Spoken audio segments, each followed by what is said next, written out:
Ang kasaysayan ng kauna-unahang talkie o pelikulang may tunog sa Pilipinas ay isang kwento ng pagsisikap, teknolohiya at matinding kompetisyon noong dekada 30. Narito ang mahahalagang yugto ng kasaysayang ito.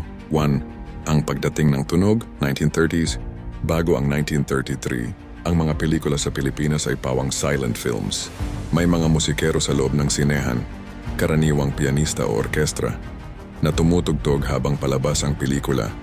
Ngunit ang mga aktor ay hindi naririnig na nagsasalita. Noong March 9, 1933, ipinalabas ang Punyal na Ginto sa Lyric Theater. Ito ang kinikilalang kauna-unahang pelikulang Pilipino na gumamit ng integrated sound. Ang ama sa likod ng pelikula. Ang pelikula ay likha ni Jose Nepomuceno na tinaguriang ama ng pelikulang Pilipino. Siya rin ang gumawa ng unang silent film na Dalagang Bukid, 1919. Produksyon, Maligaya Pictures.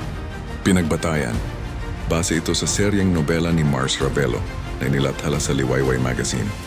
Nota: may mga debate kung ito ba ay orihinal na akda ni Liwayway Arceo, ngunit sa kasaysayan ng pelikula, ang nobela ni Ravelo ang madalas itala.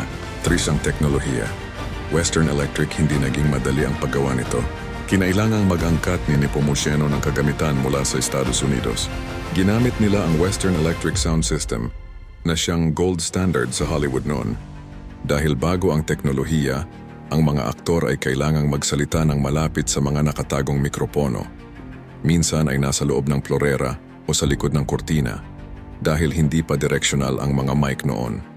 For sure, ang hamon ng sync. Noong panahong iyon, ang tunog ay inire-record sa isang hiwalay na disc, parang plaka, na kailangang isabay, synchronize, sa pag-ikot ng film projector. Madalas magkaroon ng problema kung saan nauuna ang boses kaysa sa galaw ng labi ng aktor. Kahit may mga teknikal na aberya, manghang-mangha ang mga Pilipino dahil sa wakas ay nagsasalita na ang mga bida sa wikang Tagalog, farce ang kompetisyon. Hindi lang si Nepomuceno ang naghangad ng titulong ito. Ang Philippine Films, isang karibal na kumpanya, ay naglabas din ng pelikulang Ang Tatlong Hambog na may sound effects. Ngunit ang Punyal na Ginto ang itinuturing na unang full-length talkie, kung saan ang boses ng mga karakter ay talagang na-record. Trivia: bakit ito mahalaga?